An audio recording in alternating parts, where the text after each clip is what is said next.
interesting surprises in the Johns Hopkins work on psilocybin. There's been a correlation between expanded imagination, expanded consciousness, expanded range with decreased activity in the brain. And the area that's decreased is the area of the brain that's correlated with the identification of the self. And what it seems to be saying is that the area in the brain that we develop as a culture and as an individual to say this is me and this is not me requires an extraordinary amount of energy. And what a lot of that energy is being spent doing is decreasing information that would contradict the limited sense of self.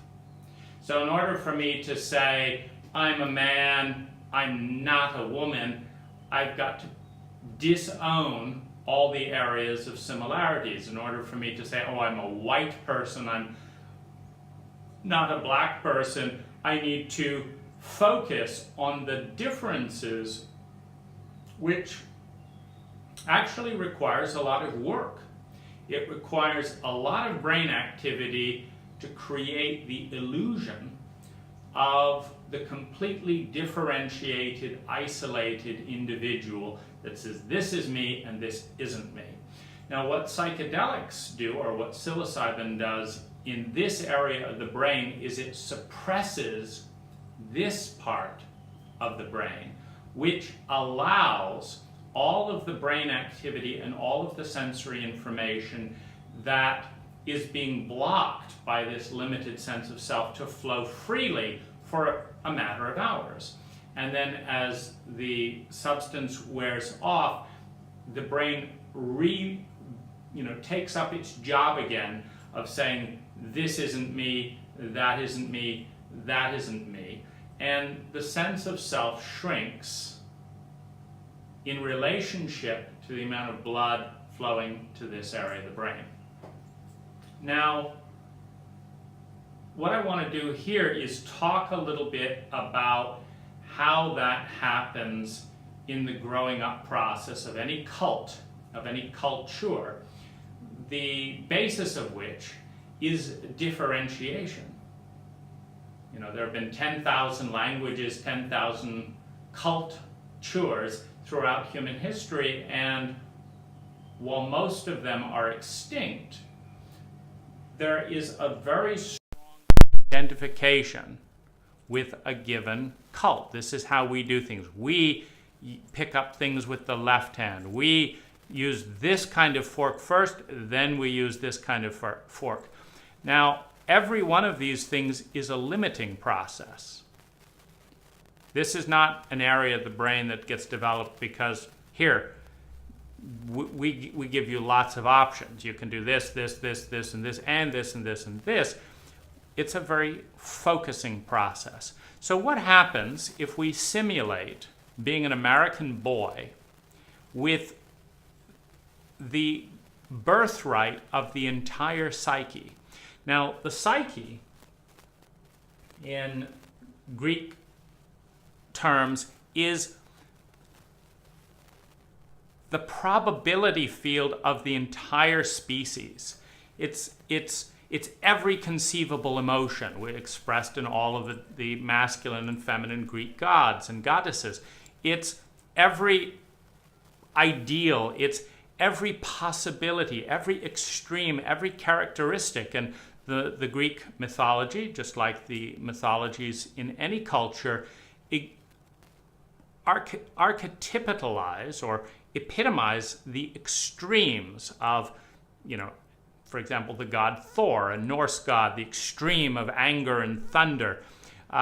It's a part of the psyche that is personified to better relate to it, basically. And so we have this birthright. Every single child in human history has been born with a brain capable, and we're eliminating the 0.2% or up to 2% of variance in nature's seed production process. But 98% or more of all of nature's seeds are going to germinate normally and beautifully given healthy soil, given an opportunity to grow. So for 98 to 99.9% of human beings in history, we have been born with the ability to know any language, to learn any language, to learn any set of beliefs, to emphasize any set of feelings, to some elongate the ears, some elongate the cheeks, some cut off the clitoris with a rusty knife, some have rites of circumcision, some have rites where two nubile lovers are pounded together with a stake of nails in the act of orgasm. Every cult has had certain values, certain traditions, certain archetypes that it has exaggerated and deified. And typically, this is in contrast with other things that are villainized and separated from. We do this, we do not do this. So the American boy, in our example, the first thing that he learns is that he is a boy, he is not a girl. So he learns this, and that this is quite an important difference. He then starts to learn the different stereotypes of this is what boys do. Boys like to play with trucks. Boys like to do this. Boys don't like pink. Boys don't like anything that's gentle. Boys don't have very many feelings. Boys don't cry. So he learns the whole stereotype of a version of masculinity that in and of itself represents about 1% of the entire possibility. So he's already narrowed into a 1% range out of that 99% possibility. You don't do this, you don't do this. Now then the next thing he learns is the modern man, the sophisticated modern man. Well, the sophisticated modern man dresses like this. Now, there's 99.9% of all possible ways to dress, but now it's bowler hats, now it's top hats, now it's little caps, now it's baseball caps. The bottom line is that at any point in history, there is a dress that represents less than 1% of all possible ways to dress, and they learn that you have to fit into that narrow 1%. And if you want to be really great, you've got to wear the right brand in the right way of that 1%. So we're not just reducing you to baseball caps. It's got to be a Boss baseball cap or a New York Yankees baseball cap from this label. It's not just got to be a handbag, it's got to be a Gucci handbag, a Gucci pair. That's if you want to be in the really cutting edge area of narrow-mindedness. Now, once this gets shaved away, the next thing that gets shaved away is emotions. Because grief, for example, the American man doesn't know how to grieve. I'm 43 years old. I've never wept uncontrollably in my life. I read stories about it in other cultures. I hear that people wept together for 3 days about this and that. I hear about the sorrow and the tears and all this. I hear about that in other cultures, but I've never seen a man weep. And I've seen 99.9% of men holding back tears, actively steering the conversation away from anything that could evoke tears. So we've got to narrow the emotion down. So we eliminate grief. We eliminate rage because that's over the top. We eliminate hatred because that's politically incorrect. We eliminate envy because that's not very cool. And we narrow the range down to this tiny little sliver of I'm cool, everything's great, everything's fine, I'm positive, no problem, that's who I am, I'm a great person. Now this is 1, 2, 3% of the entire range of human emotion that is espoused as popular, as appropriate. 98, 99% is just taken off the table and it's masked. Okay, you're crying, go over there and hide it. Now, we then take the next big slice, which is human activities. And we say that, well, you could do handstands every day. You could walk for 10 minutes on your hands every day. You could do cartwheels to work and wear interesting clothes that flash as you're doing cartwheels. You could interact with a dance where every time you meet someone, you swirl around to indicate that you are part of a wide band culture that participates in 360-degree experiences and say hello to bring the body more into being. But no, we stay calm, we stay hello, how are you? One shake, a firm shake. We narrow the bandwidth of experience. Now, we could go out and invent a new sport. We could invent a sport where we go along on surfboards or different rollerblades and play, a ball thing there. Or we could invent, dragon tails going through the city, where every day at this time of day, the whole area, one person comes through with an electric motor, and anyone on rollerblades or roller skates who wants to tag along goes through a dragon of the whole town and gradually disperses people through work, bringing people together in this way. Now, we could invent a peak experience ritual where once a day you have an eye-gazing thing. There are literally billions of activities that no American man has ever done and will ever do, not because they're too expensive, not because they wouldn't provide unique experience and bandwidth, not because they have been intelligently cross-referenced for health benefits or financial benefits or risk benefits. No. There will be things that you do. For example, football, where you plow into other people and create injuries. That will be done, for sure.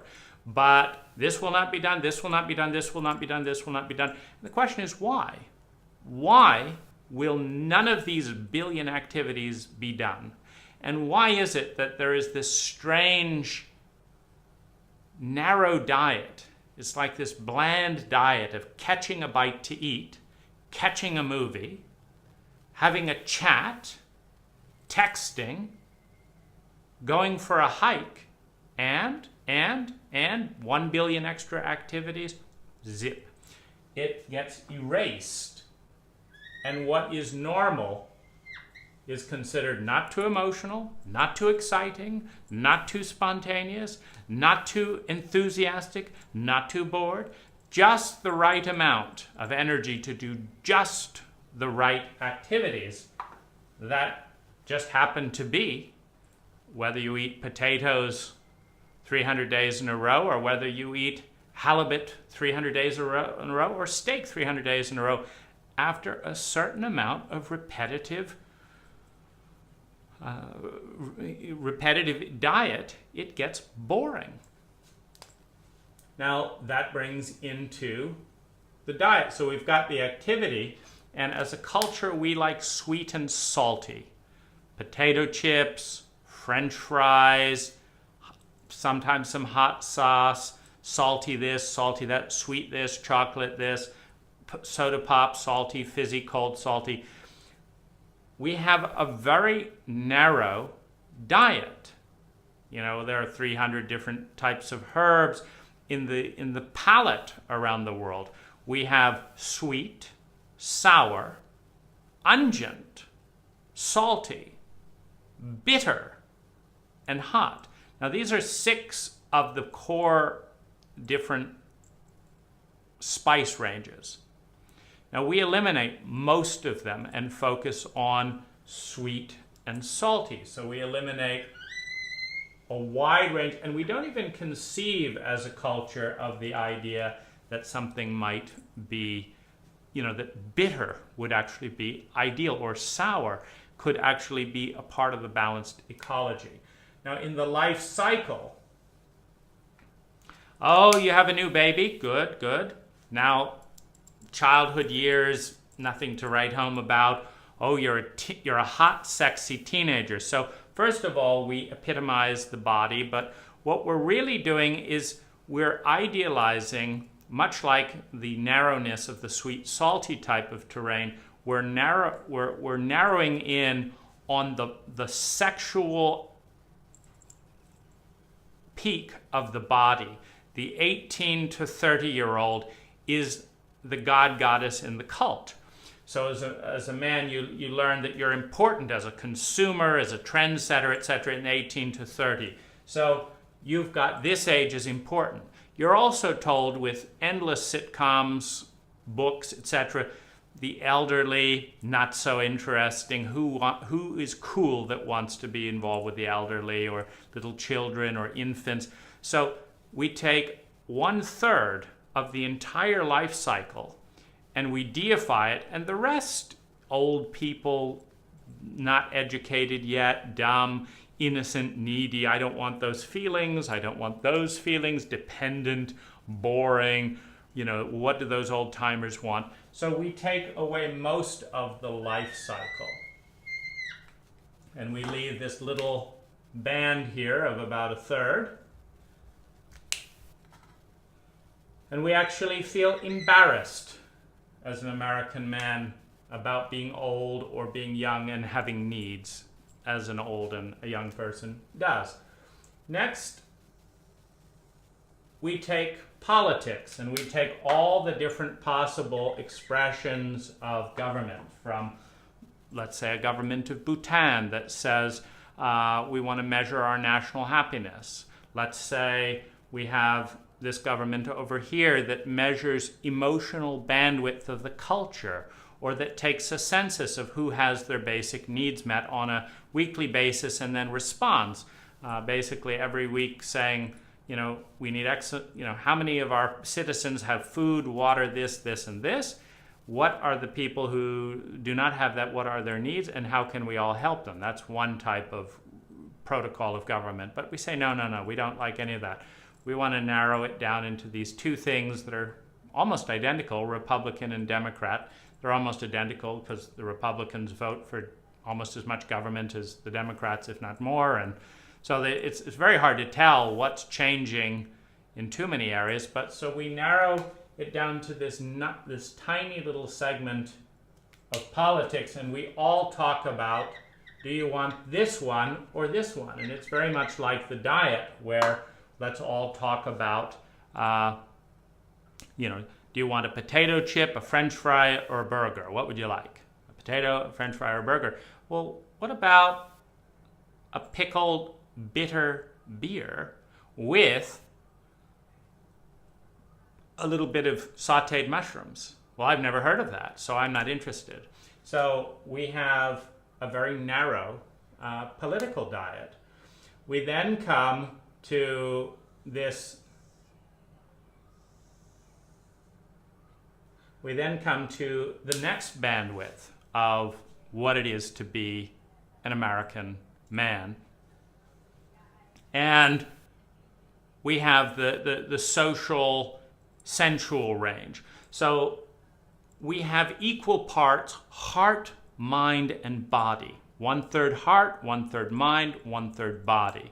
What we want to say as a cult is that you need to spend 80% of your energy developing your mind. Now, you can go to the gym from time to time, which most of you, will not do. You can do that, but we're going to spend 80% of your energy developing your mind. We're then going to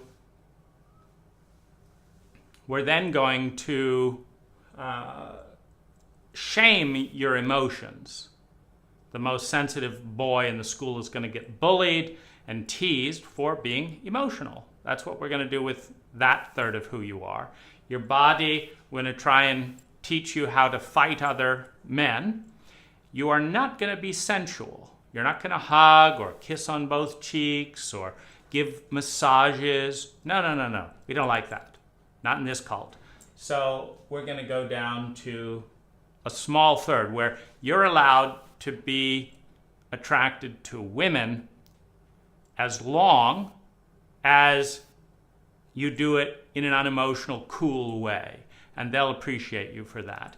And sex is something to be kept behind closed doors. So you've got this narrow range of this narrow range. And this is weird, and this is weird, and this is weird, but you can do this little bit here. So that's what you've got there. So then we go on to the next layer as all this gets taken away. And so what the psychedelic process reveals is, we're just getting started on how the entire potential, we have all the different sounds that we could make, but we say, no, this is relatively flat language. This is not a tonal language like Welsh or something. No, we talk in abstract ideas, very little tonal inflection in English.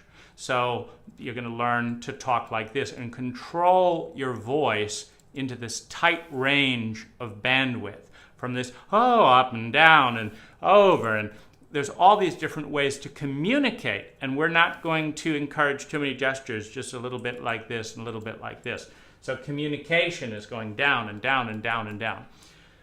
So at the end of this, we have a shriveled mass of 1 or 2% of our total potential. And what psilocybin does is it reminds us for a few hours of the entire landscape of possibility that has not been questioned in many cases for decades. And it releases that very controlled and controlling area of the brain from saying, this is the way it's always been done, this is the way it's always been done, this is the way it's always been done. It says, take a break for a few hours. Take a break. And look at all of the billions of ways that you could be, that you could do, that have been done, that will be done. Look at all of the different colors on the color wheel. And if you come back and as a free human being, you want to fit into the little 2% of 2% of 2% of 2%, be my guest. But if there's a little bit, a flavor out beyond the realm of French fries, a color out beyond the range of navy blue, a way of speaking out beyond the range of the traditional talking head, you can explore that as well. It's all yours in the vast sphere of the human psyche.